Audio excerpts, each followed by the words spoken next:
من آمن باللہ والیوم الآخر وأقام الصلاة وآتى الزکاة ولم يخش إلا اللہ فعسى أولئك أن يكونوا من المهتدين۔ قرآن مجید نے کہا کہ جو مسجدوں کو تعمیر کرتی ہے وہ کوئی عام لوگ نہیں ہوتے، وہ لوگ ہوتے ہیں جو اللہ پر ایمان رکھتے ہیں اور آخرت کے دن پر ایمان رکھتے ہیں، نماز کو قائم کرتے ہیں، زکوٰۃ ادا کرتے ہیں، وَلَمْ يَخْشَ إِلَّا اللَّهَ، وہ اللہ سے ڈرتے ہیں، فَعَسَىٰ أُولَٰئِكَ أَن يَكُونُوا مِنَ الْمُهْتَدِينَ، یہی لوگ تو کامیاب ہوتے ہیں۔ آج ایک انسان ہے، اس نے کوئی پلاٹ خریدا، کوئی جائیداد خریدی، اب اس کے پاس اس کی رجسٹری نہیں ہے، اسٹامپ نہیں کیا، وہ کہتا میں قابض ہوں۔ اب کچھ وقت کے بعد اس سے کوئی بندہ جو ہے اس سے غصب کر سکتا ہے، اس سے چھین سکتا ہے، کوئی دوسرا قابض بن سکتا ہے، یا کوئی دوسرا اٹھ کر جا کر عدالت میں کیس کر سکتا ہے کہ یہ فلاں بندہ ہے، اس نے یہ جگہ جو ہے یہ قابو میں کی ہوئی ہے۔ اب آپ خود اندازہ کریں، بتائیں کہ ایک بندے کے پاس رجسٹری نہیں ہے تو اب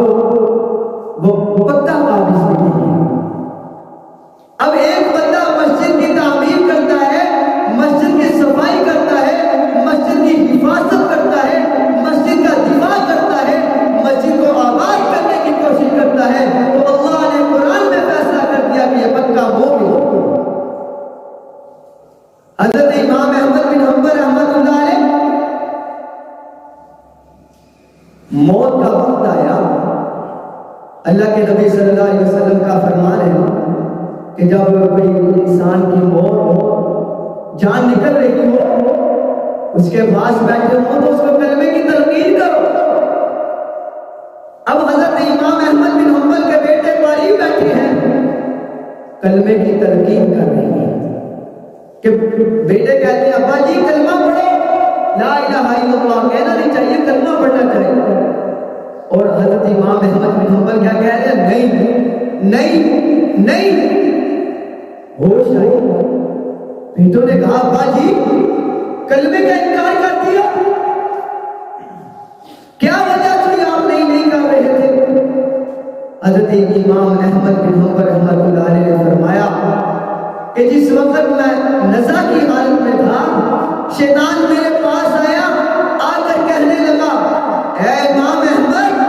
آپ تو اپنا ایمان بچا کر مجھ سے جا رہے ہو۔ میں نے کہا نہیں، وہ کہتا ہے کہ آپ تو دنیا سے جنت حاصل کر کے جا رہے ہو۔ میں نے کہا نہیں نہیں، اس لیے کہا تھا، میں نے کہا اس شیطان کو کہ انسان اپنے ایمان کا حفاظت اس وقت تک نہیں کر سکتا جب تک اس کا خاتمہ ایمان پر نہیں ہوتا۔ ابھی میرا خاتمہ ایمان پر نہیں ہوا۔ اب بات سمجھنا کہ میں جو آپ کو بات سمجھا رہا ہوں کہ ایک بندے کے پاس رجسٹری موجود نہیں، اب وہ کیا ہے، تذبذب میں ہے، اس سے کوئی کھینچ سکتا ہے، غصب کر سکتا ہے، لیکن ایک وہ بندہ ہے جس کے پاس رجسٹری موجود ہے، اسے کوئی نہیں کہہ سکتا۔ اب جو مسجد کی تعمیر کرواتا ہے، مسجد کو آباد کرتا ہے، مسجد کی حفاظت کرتا ہے، مسجد کا دفاع کرتا ہے، اللہ نے اس کے ایمان کا ذمہ اپنے ذمہ لے لیا۔